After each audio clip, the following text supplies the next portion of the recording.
Not that long ago, Donald Trump decided to send a few dozen Tomahawk missiles over to Syria.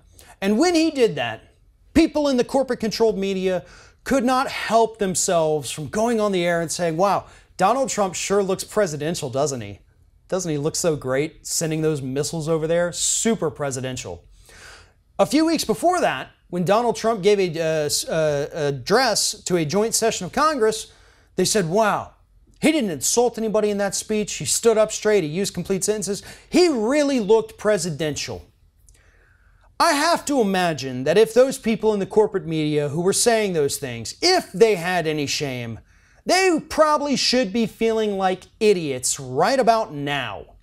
You see, in just the last week, Donald Trump decided that he wasn't happy with what's happening in the Sally Yates hearing, so he issued a tweet that many perceived as a threat to Sally Yates. And while, according to Ari Melber on MSNBC, that is not illegal whatsoever, it still didn't leave a good taste in people's mouths. It wasn't proper behavior from a sitting president.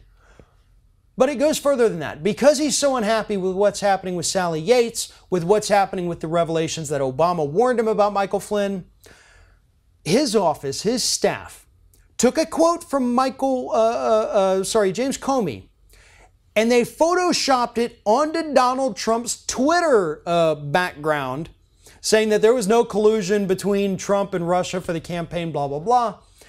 He put that in his Twitter background as if that somehow seals the deal. Totally a presidential guy. We have to believe him because he knows somebody who knows how to use Photoshop very crudely.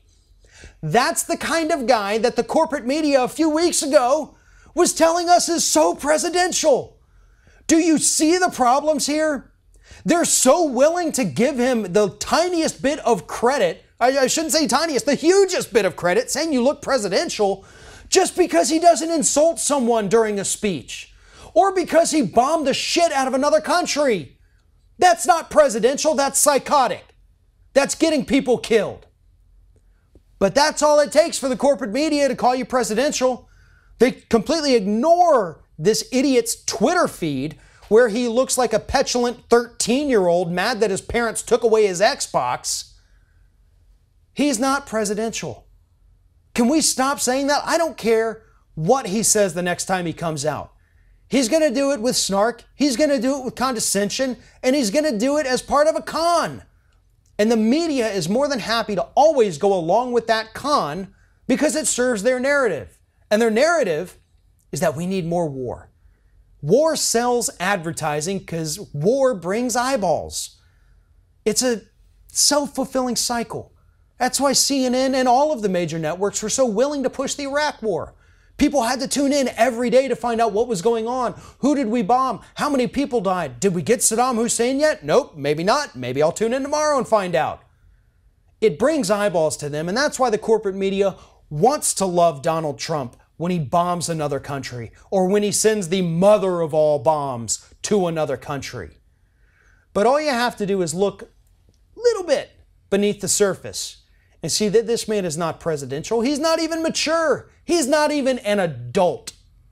He is a whiny little child who's simply looking to con the rest of this country as easily as he's conned the media.